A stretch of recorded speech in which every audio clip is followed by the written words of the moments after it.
This community is considered a food desert. So the food desert is when there is no access to healthy options. In a 5-block radius, you have a bodega, you have McDonald's, you have the chicken spot. Opposed to other communities that have, farmers markets and, fruits and vegetable stands.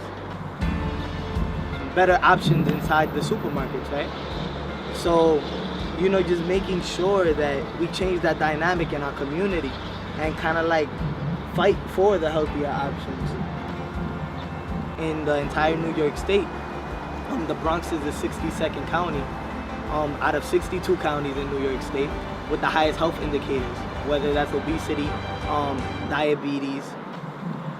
And so when Mary discovered that it actually is illegal to grow foods in public parks in New York City, we've got a really amazing community garden network, but that's only like 1/100th of the amount of public space that we have in public parks. So Mary also views the water as a commons.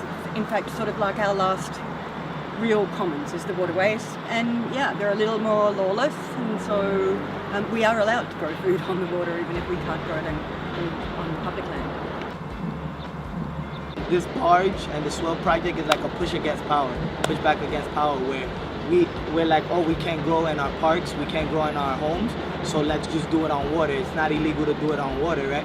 So let's grow some fruits and vegetables and make a floating food forest and make sure everybody has access to these amazing things on a barge. Swale is a project that was initiated by an artist. Her name is Mary Mattingly, and she brought together a whole team of specialists from all sorts of different fields to work on the project.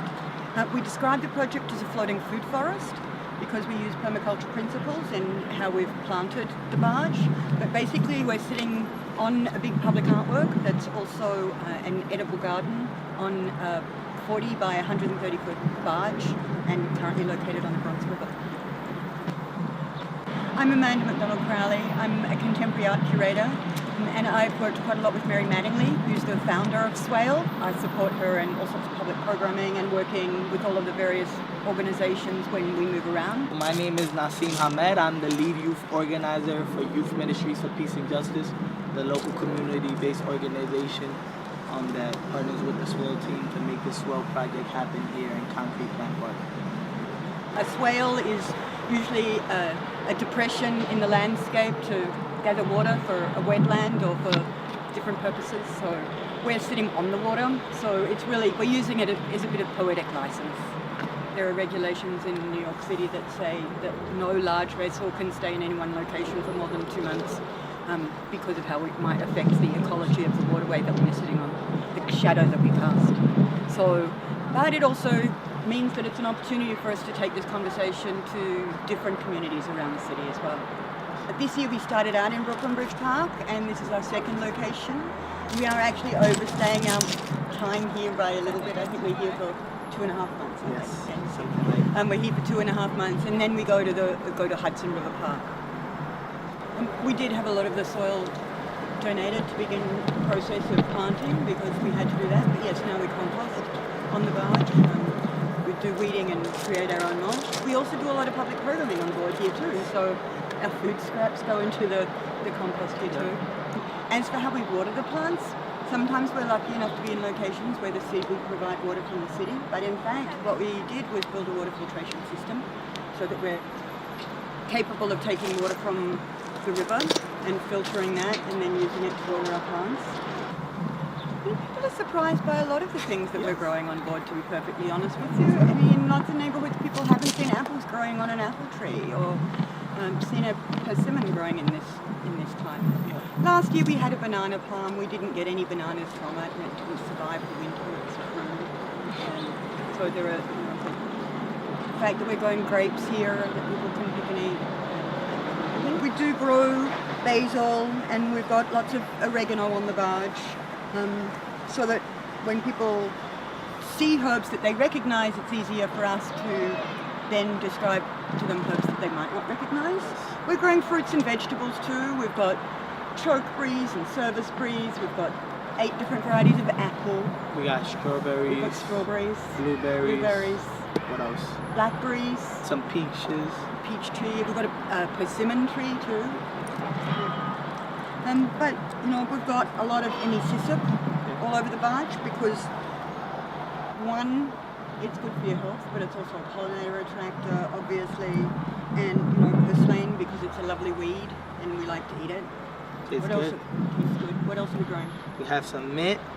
How many different types of mint? I think we've probably got about a dozen different mints on the barge, to be honest. There's a lot of mint. There's echinacea, and we have my favorite, the daylily. And it's a daylily because it only lasts a day, and I'm gonna eat this now because it tastes good. So yeah, we've got grapes, and I'm just looking around at what all we have on the barge. I mean, obviously we've got tons of Queen Anne's lace or wild carrots. We've got yarrow and other medicinal Cilantro. We grow cilantro as well because that's a herb that everybody in the Bronx wants to be eaten. So. Everybody loves cilantro. Nothing is for sale. Nobody has to buy anything. There's a donation box and people donate at their leisure if they want to. So when community members come, the first question they usually ask is like, anything for sale? And we tell them, no, you're free to grab whatever you want. Just about 2 days ago, we had a community member come here with her kids, and she's just like breaking down the uses of all the different plants and like telling me how back in Mexico, she would use this for this, and she could break it down and make a tea out of it, and it was good for my stomach and my prostate, and just breaking down everything. And she went home with like a bag of things, and that's a reoccurring thing. We have community members come in here with nothing in their hands and leave here with plastic bags full of herbs and fruits and vegetables. So. And then we save some of the seeds so we can replant or give away seeds. So actually just the other day I was at an event in New York called Summer Streets, and I was giving away a whole lot of the seeds that we had done seed saving up here. I've learnt a lot about permaculture gardening, but we're all amateurs, and we also believe in that amateur knowledge is a really important knowledge to have in the mix. So I know that our beds where our blueberries are planted, there's a bed that's a little more acidic, so we do have different zones so that we're matching things that are going to support one another in terms of how they've been planted. Like from the moment I stepped foot onto the barge, I was amazed, and like my life began to change like every day.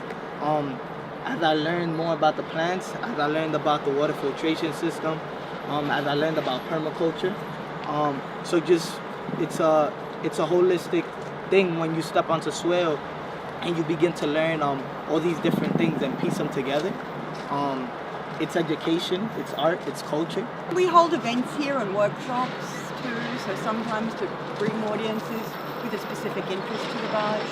Tomorrow we'll be holding a workshop on rainwater harvesting and collection, and next week I think we're doing a workshop on making beauty products using herbal remedies, so that's kind of fun.